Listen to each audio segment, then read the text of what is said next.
Cinta Sang Pewaris. Lanjut lagi, jangan lupa like, komen dan share cerita ini ke media sosial yang sahabat punya.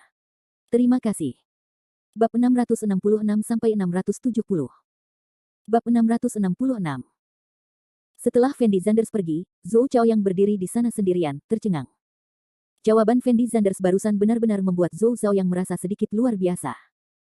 Karena dia merasa meskipun Fendi Zanders tidak menyukai Xiao Xue, dia tidak boleh menolak ranting zaitun yang dia lemparkan padanya. Bagi masyarakat awam, kondisi ini hanyalah sebuah berkah tersembunyi. Fendi Zanders, siapa yang memberimu kepercayaan diri? Kamu sudah begitu menantang sebelum kamu terjun ke masyarakat. Ketika kamu memasuki masyarakat di masa depan, kamu akan menyadari betapa bodohnya perilakumu saat ini. Kamu mungkin tidak tahu apa yang baru saja aku katakan. Tapi cepat atau lambat suatu hari nanti kamu akan melakukannya menyesalinya. Zhou Zhao yang tidak bisa menahan nafas pelan. Pada saat ini, pengawal Zhou Zhao yang berjalan ke sisi Zhou Zhao yang, dan berkata dengan lembut kepada Zhou Zhao yang, Tuan Zhou, anak ini terlalu sombong, apakah Anda ingin saya membantu Anda memberinya pelajaran? Tidak perlu, dia hanya murid miskin, tidak perlu terlalu peduli. Zhou Zhao yang menjawab dengan ringan, lalu melanjutkan, ayo kembali juga. Bagus. Pengawal itu mengangguk sedikit. Faktanya, pengawal itu juga sangat bingung sekarang, dia tidak mengerti mengapa Fendi Zanders menolak permintaan Zhou Zhao yang.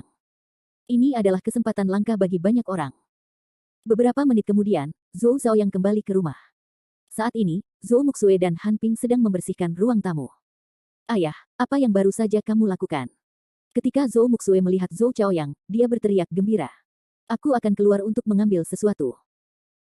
Zhou Zhao yang tersenyum acuh tak acuh, lalu berjalan langsung ke sisi Zhou Muxue, dan bertanya dengan lembut kepada Zhou Muxue, apa yang kalian berdua lakukan? Kami berdua membantu Xiao Xue mengatur hadiah yang diberikan teman-temannya. Han Ping menjawab sambil tersenyum. Setelah mendengar kata-kata ini, Zhou Zhao yang memandang sekilas hadiah di atas meja, dan berkata sambil tersenyum, saya tidak menyangka putri saya menjadi begitu populer dan menerima begitu banyak hadiah. Zhou tua, lihat sekilas gelang giok ini. Han Ping mengambil gelang giok yang diberikan Lin Zihua kepada Zhou Muxue, dan menyerahkannya kepada Zhou Chaoyang. Zhou Chaoyang mengambil gelang giok itu, melihatnya dengan hati-hati, lalu berkata dengan lembut, gelang giok ini dalam kondisi baik, ini adalah zamrud berkualitas tinggi, dan harganya tidak boleh murah. Benar, saya kudengar gelang giok ini bernilai jutaan. Han Ping buru-buru menjawab. Dan Zhou Zhao yang menatap Han Ping dengan ringan, lalu berkata dengan lembut, saya tidak menyangka Lin Zihua akan cukup perhatian. Giok itu sendiri sangat bergizi. Jika giok yang bagus dikenakan di tubuh sepanjang waktu, itu akan menjadi berbahaya bagi tubuh. Akan ada manfaat besar juga, Xiao Xue, cepat pakai. Han Ping berkata pada Zhou Muxue sambil tersenyum. Karena batu giok ini sangat bagus, kenapa kamu tidak memakainya untuk ibumu, aku sudah punya. Jawab Zhou Muxue lembut. Kamu sudah memilikinya. Sedikit kebingungan muncul di mata Han Ping. Zhou Muxue ragu-ragu sejenak, mengeluarkan gelang giok merah yang baru saja diberikan Fendi Zanders dari pergelangan tangannya, dan berkata dengan lembut kepada Han Ping, dibandingkan dengan gelang giok hijau itu, aku masih lebih menyukai yang ini. Gelang giok merah. Setelah Han Ping melihat gelang giok di tangan Zhou Muxue, dia tidak bisa menahan diri untuk tidak membeku sejenak, lalu mengerutkan kening dan bertanya kepada Zhou Muxue, Xiao Xue, mengapa kamu masih memakai gelang giok ini? Gelang giok hadiah palsu dari bocah malang itu. Cepat lepaskan untukku, jika ini dilihat oleh orang lain, bukankah itu hanya lelucon, berpikir kita tidak mampu membeli batu giok asli, Bu, sungguh anak yang malang, itu Fendi Zanders. Setelah mendengar kata-kata Han Ping, ekspresi Zhou Muxue segera menjadi tidak senang, dan kemudian melanjutkan, saya tidak peduli apakah gelang giok ini asli atau palsu, saya hanya suka gelang giok ini, dan saya tidak suka yang milik Lin Zihua. Gelang giok.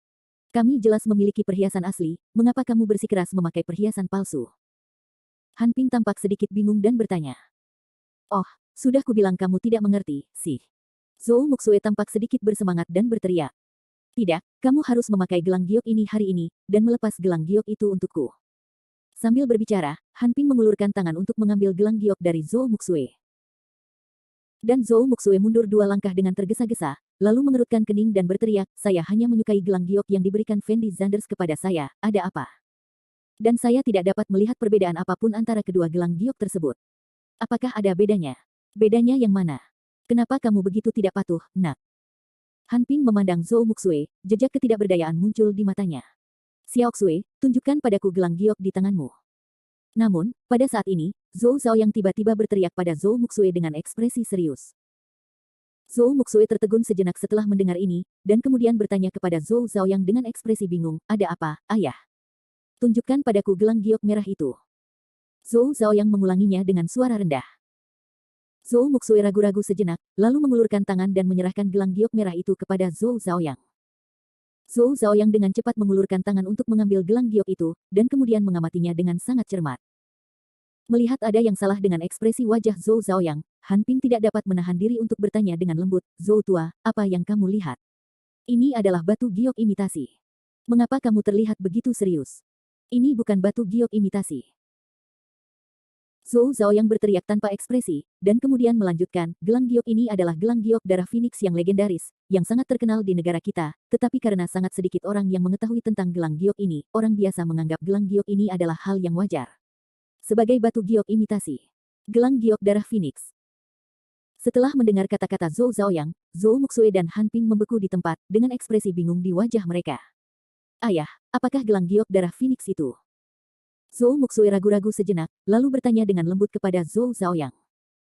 Begini, sepotong batu giok merah ditemukan di Myanmar. Kemurnian batu giok ini sangat tinggi. Saat ditemukan, ada pola burung phoenix di batu aslinya, jadi semua orang menyebutnya Phoenix Blood Jade. Nanti, batu giok darah Phoenix ini difoto dengan harga $1 miliar AS, kemudian desainer paling terkenal di dunia diundang untuk mendesain beberapa macam aksesoris, seperti liontin, gelang dan kalung, di antaranya harusnya termasuk gelang giok ini. Kata Zhou Zhaoyang dengan ekspresi sangat bersemangat. Bab 667. Setelah mendengar kata-kata Zhou Zhaoyang, Zhou Muxue dan Han Ping membeku di tempat, dengan ekspresi luar biasa di wajah mereka. Karena keduanya merasa gelang giok ini hanya palsu dan tidak bernilai sama sekali. Tapi saat ini, di mulut Zhou Zhaoyang, itu berubah menjadi gelang giok darah Phoenix yang tak ternilai harganya. Zhou tua, maksudmu gelang giok ini sangat berharga? Han Ping ragu-ragu sejenak, lalu bertanya pada Zhou Zhaoyang dengan lembut. Yah, kalau tidak salah, harga gelang ini pasti sangat mahal. Lagi pula, gelang giok darah Phoenix adalah batu giok merah unik di dunia. Gelang giok ini adalah bagian dari batu giok darah Phoenix. Meskipun harganya tidak setinggi zamrud itu sendiri sangat menakutkan, tapi ini jelas bukan sesuatu yang mampu dibeli oleh orang biasa. Kata Zhou Zhaoyang dengan wajah kosong. Zhou tua, aku tidak bercanda dengan kita, kan? Fendi Zanders adalah anak yang malang, bagaimana dia bisa punya uang untuk memberi Xiao Xue hadiah yang begitu mahal? Han Ping berkata dengan nada ragu. Benar, Fendi Zanders seharusnya tidak punya banyak uang. Zhou Muxue juga mengikutinya. Menurutku ayahmu pasti salah menilai. Ini palsu. Ini sama sekali bukan gelang giok darah Phoenix. Jika itu benar-benar gelang giok darah Phoenix, maka teman-teman Xiao Xue saat itu menertawakan Fendi Zanders. Mengapa Fendi Zanders tidak ada reaksi sama sekali, dan dia tidak berdiri untuk membantah? Han Ping menyaksikan apa yang terjadi di ruang tamu saat itu, dan berkata dengan nada yang sangat positif. Yah, bagaimanapun juga, ayahku belum pernah melihat gelang giok darah Phoenix, jadi wajar jika melewatkannya. Zhou Muxue mengangguk setuju. Tetapi Zhou Zhaoyang tidak berpikir bahwa dia telah salah membacanya, dan berkata dengan nada yang sangat tegas, saya pernah melihat kalung yang terbuat dari batu giok darah Phoenix sebelumnya, dan saya tidak mungkin salah. Tapi ayah, saya sangat menyadari situasi di rumah Fendi Zanders. Dia tidak punya banyak uang untuk membeli hadiah semahal itu untuk saya. Setelah Zhou Muxue ragu-ragu sejenak, dia berkata dengan lembut. Sekarang bukan waktunya untuk membahas apakah Fendi Zanders punya uang untuk membeli gelang giok ini, tapi kita perlu mencari tahu apa yang terjadi dengan gelang giok ini dan apakah itu benar-benar gelang giok darah Phoenix. Zhou Zhaoyang mengeluarkan ponselnya sambil berbicara, dan melanjutkan, saya kenal seorang ahli penilai perhiasan yang sangat terkenal di Jiangcheng, saya akan membiarkan dia datang untuk penilaian sekarang. Ya, temukan seseorang untuk mengidentifikasinya. Han Ping mengangguk dengan tergesa-gesa. Saat ini, dia tidak percaya bahwa gelang giok yang diberikan Fendi Zanders kepada Zhou Muxue adalah gelang giok darah Phoenix. Bagaimana mungkin seorang anak miskin yang masih bersekolah bisa mempunyai uang sebanyak itu? Setelah Zhou Zhaoyang ragu-ragu sejenak, dia mengangkat ponselnya dan menelepon, lalu menjelaskan dengan singkat tujuan panggilannya. Karena status Zhou Zhaoyang, pihak lain tentu saja tidak berani menolak. Hampir setengah jam kemudian. Setelah Zhou Zhaoyang melihat lelaki tua itu, dia buru-buru menyapanya dengan hangat, lalu berkata sambil tersenyum, Tuan Dong, saya benar-benar minta maaf karena meminta Anda datang ke sini selarut ini.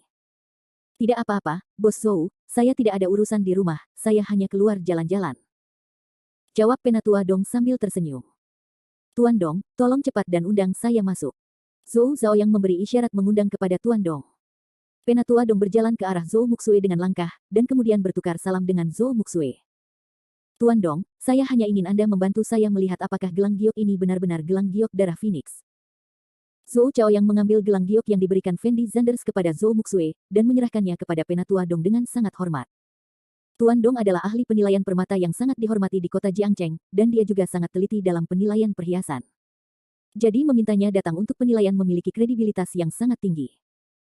Jika Penatua Dong mengatakan bahwa gelang giok ini adalah gelang giok darah Phoenix asli, maka tidak akan ada masalah.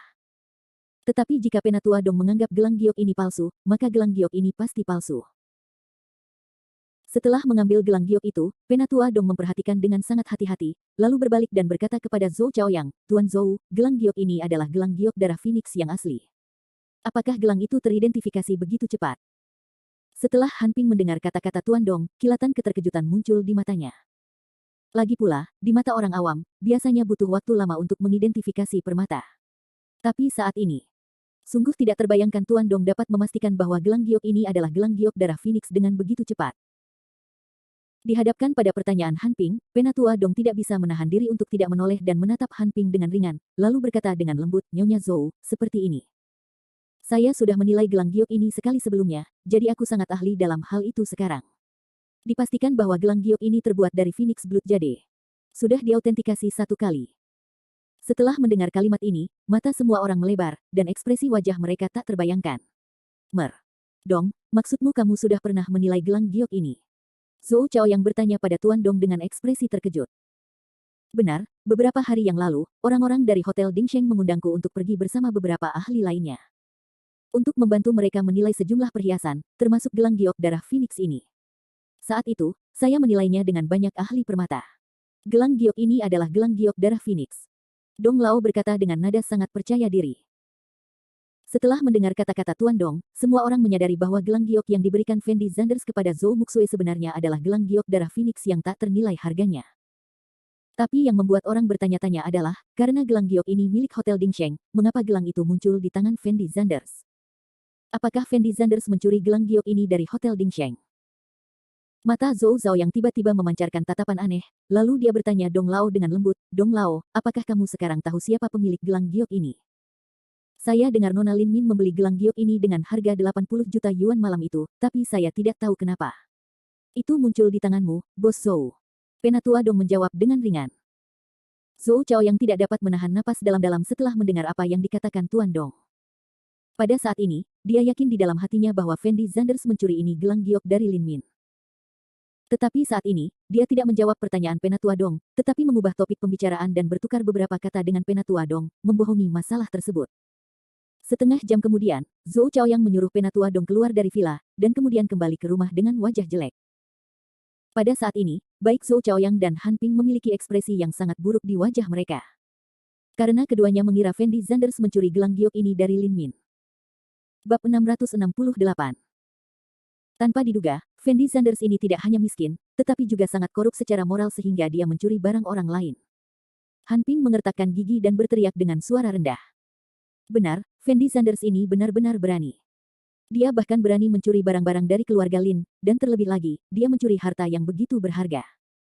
Jika keluarga Lin mengetahui hal ini, konsekuensinya tidak terbayangkan. Zhou Zhao yang tidak bisa menahan diri untuk tidak menghela nafas pelan.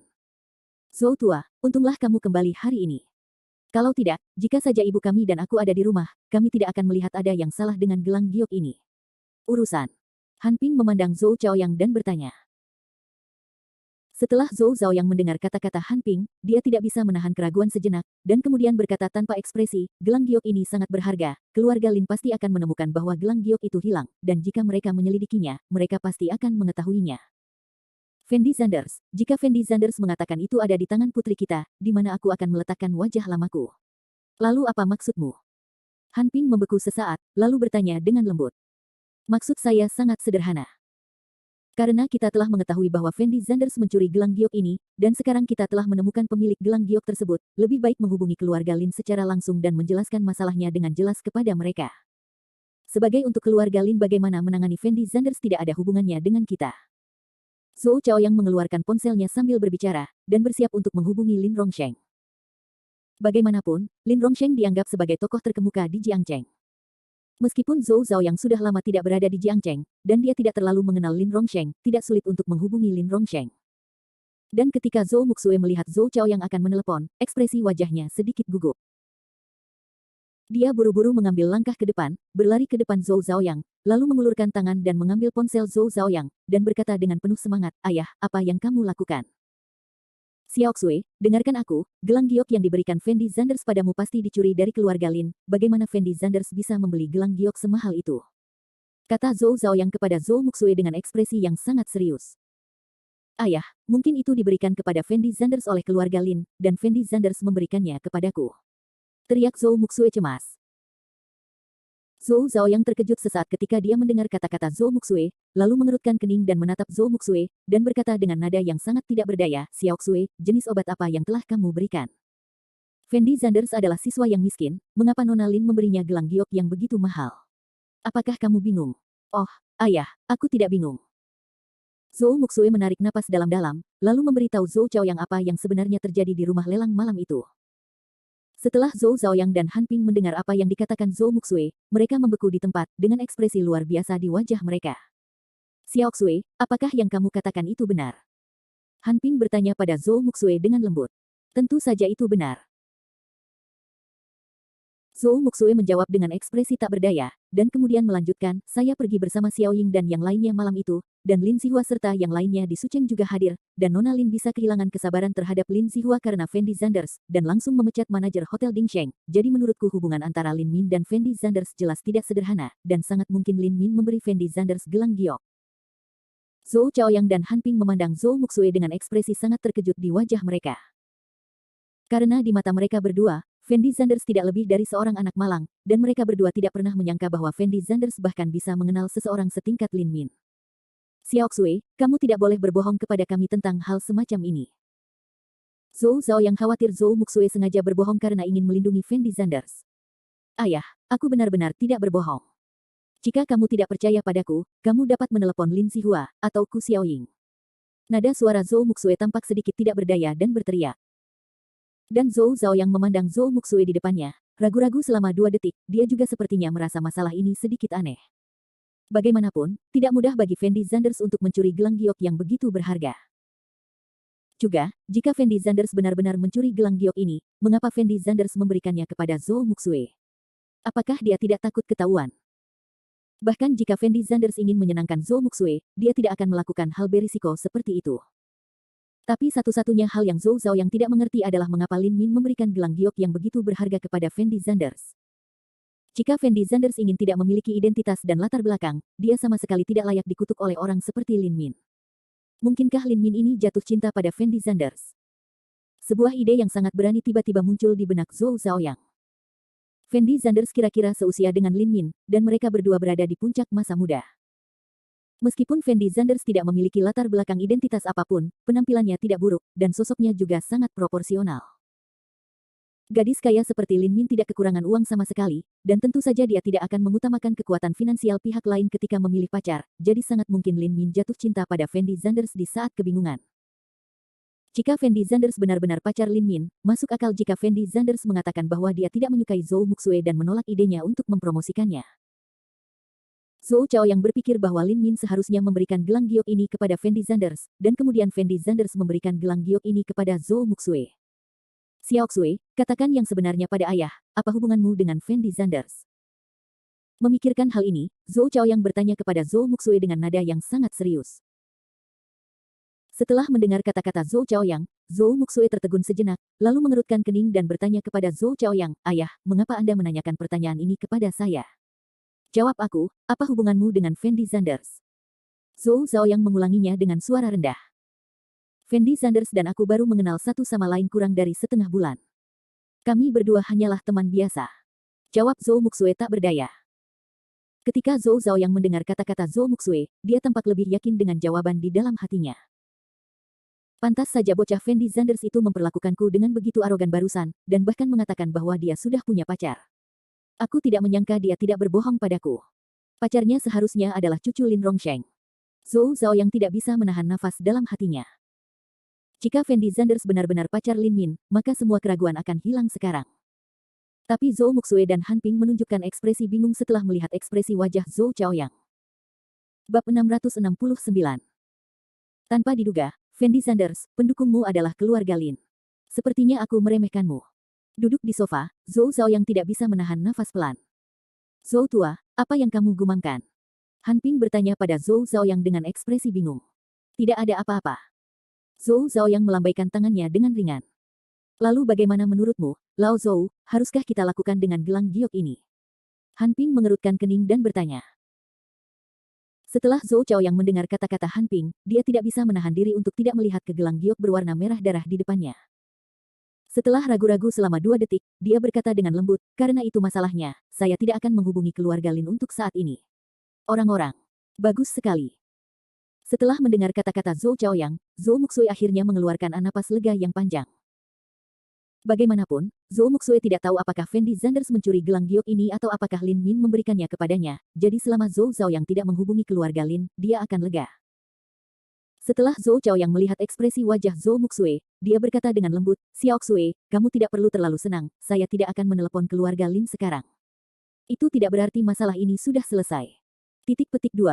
Lalu apa maksudmu ayah?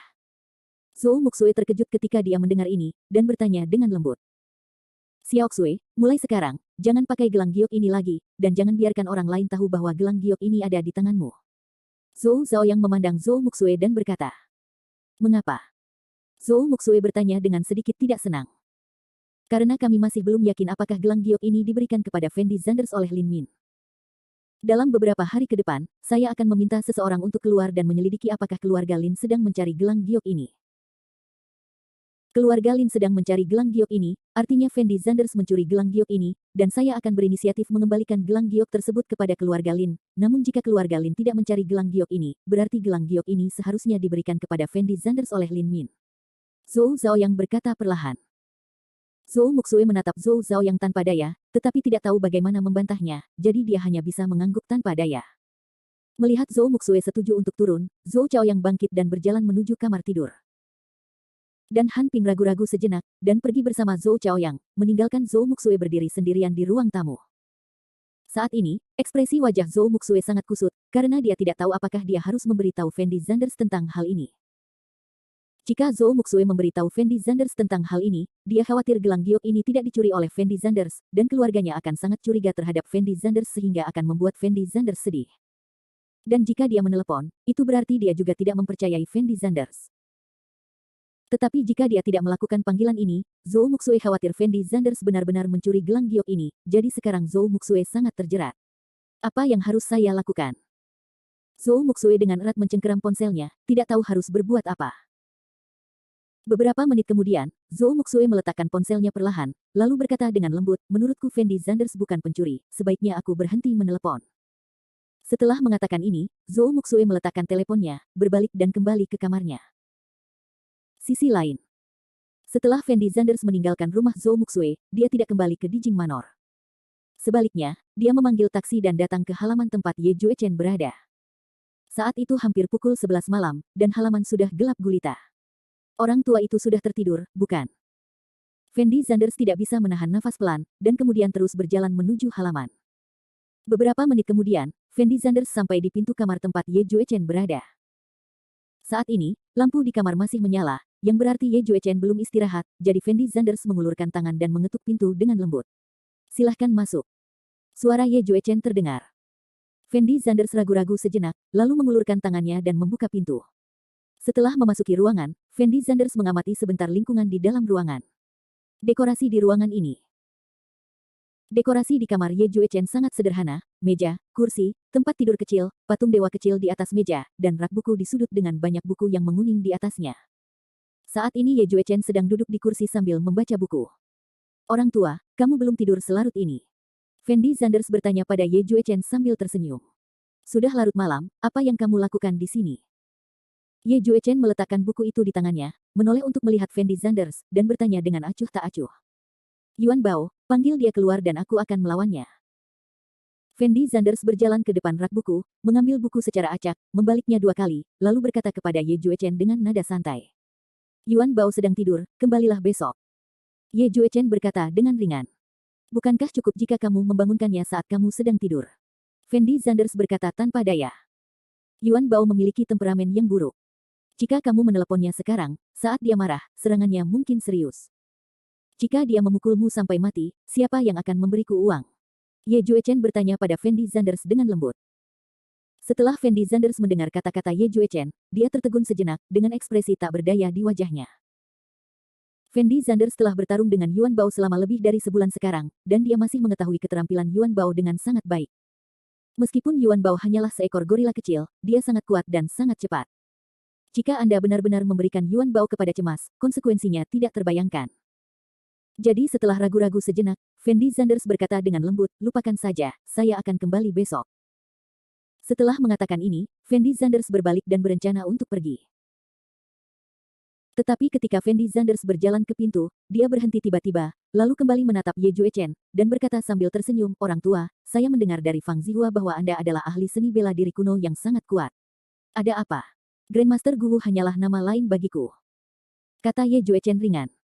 Itu berarti kamu benar-benar Guwu Grandmaster. Fendi Zanders kembali ke sisi Ye Juechen dan bertanya sambil tersenyum. Ye Juechen menatap Fendi Zanders dengan acuh tak acuh, tapi tidak berbicara. Orang tua, beritahu aku apa itu Guwu.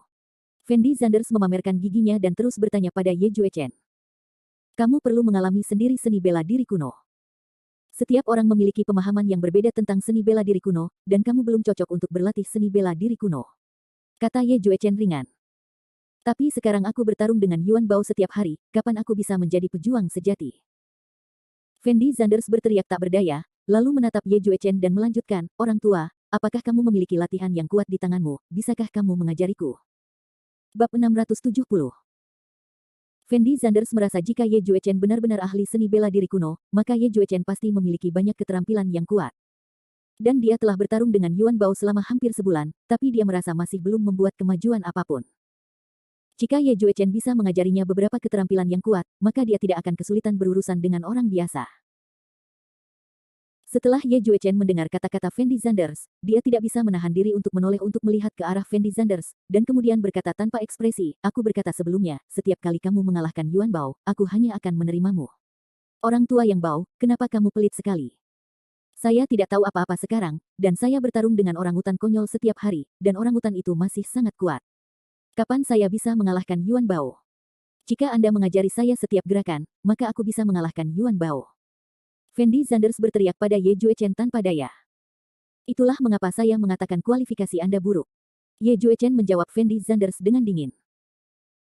Dan Fendi Zanders mengerutkan kening, dan berkata dengan ekspresi yang sangat tidak berdaya, lalu apa, selama kamu mengajariku serangkaian latihan dengan santai sekarang, aku jamin aku bisa mengalahkan Yuan Bao. Sampai kamu mengalahkan Yuan Bao, aku menang tidak mengajarimu apapun. Ye Juechen berkata tanpa ekspresi. Jika kamu tidak mengalahkan Yuan Bao, kamu tidak akan mengajariku, kan? Fendi Zanders bertanya dengan penuh semangat. Itu benar, aku selalu sangat berprinsip. Ye Juechen mengangguk. Saya akan menawarkan 10 juta, bisakah Anda mengajari saya 2 trik? Fendi Zanders mengertakkan gigi dan bertanya dengan suara rendah. Saya baru saja menjelaskannya kepada Anda dengan sangat jelas, saya adalah orang yang berprinsip. Kata Ye Juechen ringan. 20 juta, apakah cukup bagimu untuk melepaskan prinsipmu? Fendi Zanders berteriak dengan sangat sedih. Tidak bisa. Ye Juechen memandang Fendi Zanders dan menggelengkan kepalanya lagi. Oke, saya tidak akan bertengkar dengan Anda, harganya 50 juta yuan, setuju atau tidak? Fendi Zanders berteriak dengan ekspresi sangat bersemangat. Membuat kesepakatan. Melihat Fendi Zanders benar-benar hendak pergi, Ye Juechen berteriak sambil tersenyum. Kamu. Melihat ekspresi wajah Ye Juechen, Fendi Zanders terdiam. Dia tidak menyangka lelaki tua ini begitu mencintai uang. Dan Ye Juechen berdiri perlahan, berjalan ke depan rak buku, mengeluarkan sebuah buku dan melemparkannya ke depan Fendi Zanders, lalu berkata sambil tersenyum, ini adalah panduan tinju, Anda dapat mempelajari metode tinju menurut dia. Tidak apa-apa, selama kamu bisa mempelajari 1 atau 2 trik, tidak masalah berurusan dengan beberapa orang biasa, jika kamu bisa mempelajari lebih dari 3 trik, prajurit peringkat kuning biasa bukanlah tandinganmu. Kamu yakin? Fendi Zanders memandang skor tinju di tangannya dengan ragu, dengan ekspresi sangat bingung di wajahnya. Karena dibandingkan dengan buku-buku kuno lain yang sudah menguning di rak buku, buku ini masih sangat baru, seolah-olah baru dicetak dan ditaruh di atasnya. Di rak buku yang penuh dengan buku-buku kuno ini, terdapat sebuah buku yang sangat baru, tidak heran jika Fendi Zanders bingung. Adapun apa yang dikatakan Ye Juechen, Fendi Zanders semakin tidak percaya. Selama Anda mempelajari lebih dari 3 gerakan, Anda dapat menghadapi prajurit peringkat Huang biasa. Kalian pasti tahu kalau skill Long Chow masih sangat jelas bagi Fendi Zanders. Fendi Zanders merasa bahwa dia masih jauh di belakang Long Chow, dan ini jelas bukan sesuatu yang bisa ditebus oleh serangkaian teknik tinju. Metode tinju ini yang saya pelajari saat pertama kali memasuki dunia seni bela diri kuno. Sangat ampuh, tapi saya tidak tahu seberapa banyak yang bisa Anda pahami. Jika ada yang belum Anda pahami, Anda bisa langsung bertanya aku. Ye Juechen berkata dengan lembut kepada Fendi Zanders. Orang tua, izinkan saya mengutamakan kata-kata buruknya. Jika saya telah mempelajari rangkaian teknik tinju ini, tetapi saya masih belum membuat kemajuan apapun, saya tidak akan memberi Anda uang. Fendi Zanders berteriak pada Ye Juechen dengan penuh semangat. Kamu mempelajarinya sebelum berbicara. Ye Juechen menjawab dengan tidak sabar. Apakah kamu punya kamar kosong di sini? Fendi Zanders memandang Ye Juechen dan bertanya. Apa yang akan kamu lakukan? Ye Juechen membeku sejenak. Aku memberimu begitu banyak uang, apa salahnya aku mencari tempat tinggal bersamamu? Dan jika aku menemukan sesuatu yang tidak aku mengerti, akan lebih mudah bagiku untuk bertanya padamu. Fendi Zanders berkata tanpa daya. Ye Juechen menatap Fendi Zanders dengan ringan, dan sedikit keterkejutan muncul di matanya. Karena dia tidak menyangka Fendi Zanders akan bekerja begitu keras untuk berlatih seni bela diri, yang sebenarnya tidak diharapkan oleh Ye Juechen. Faktanya, Fendi Zanders sangat ingin belajar sesuatu dari Ye Juechen, belum lagi bisa menjadi ahli bela diri surgawi, setidaknya dia harus memiliki kemampuan untuk melarikan diri ketika menghadapi bahaya, bukan? Sayap barat seharusnya masih tersedia. Jika Anda tidak menyukainya, Anda bisa tinggal di sayap barat. Ye Juechen ragu-ragu sejenak, dan berkata dengan lembut kepada Fendi Zanders. Oke. Fendi Zanders mengangguk sedikit, lalu berbalik dan berjalan menuju sayap barat. Setelah mendorong pintu sayap barat, Fendi Zanders langsung tercengang. Karena lingkungan di dalam sayap barat sangat seram, perabotannya tidak hanya compang camping, tapi juga tertutup debu. Orang tua bau ini menipu begitu banyak uang dariku, tidak bisakah dia menemukan pengasuh untuk membersihkan kamar? Apa gunanya dia meminta uang sebanyak itu? Melihat ruangan yang berdebu, Fendi Zanders menghela nafas tak berdaya, lalu mengambil kain pel dan membersihkan ruangan sebentar. Untungnya, lingkungan kamar tempat Fendi Zanders tinggal tidak terlalu baik. Jika itu adalah generasi kedua yang kaya dan normal, dia akan membanting pintu dan pergi. Setelah merapikan kamar, Fendi Zanders berbaring di tempat tidur, mengeluarkan buku tinju yang diberikan Ye Juechen padanya, dan mulai mengamatinya. Tinju Tiangang Bintang 7. Setelah Fendi Zanders melihat nama metode tinju, dia tertegun sejenak, dan ekspresi wajahnya tampak sedikit terkejut. Ketenaran cukup mendominasi, tapi saya tidak tahu apakah itu kuat. Fendi Zanders menghela nafas ringan, dan kemudian mulai belajar. Dalam sekejap mata, seminggu telah berlalu. Selama minggu ini, Fendi Zanders pergi ke sekolah pada siang hari dan datang ke rumah Ye Juechen untuk bertarung dengan Yuan Bao di malam hari. Meskipun Fendi Zanders masih belum bisa menyentuh Yuan Bao, Fendi Zanders dapat merasakan bahwa kekuatan dan kecepatan reaksinya telah meningkat pesat, yang seharusnya juga disebabkan oleh Yuan Bao. Setelah bertarung dengan Yuan Bao, Fendi Zanders kembali ke kamar sendirian dan mulai mempelajari buku tinju yang diberikan Ye Juechen padanya. Bakat Fendi Zanders memang agak buruk. Lagi pula, dia belum pernah berhubungan dengan seni bela diri kuno sebelumnya, jadi sulit untuk menghindari mempelajari hal-hal ini secara tiba-tiba. Selama seminggu penuh, Fendi Zanders hanya mempelajari 2 gerakan pertama tinju. Ini dipelajari berdasarkan instruksi Ye Juechen. Jika Fendi Zanders mempelajarinya sendiri, dia mungkin tidak akan bisa mempelajari 2 trik ini dalam sebulan. Tapi yang membuat Fendi Zanders putus asa adalah metode tinju ini memiliki total 24 gerakan. Fendi Zanders merasa dia mungkin tidak akan bisa menyelesaikannya dalam 10 tahun.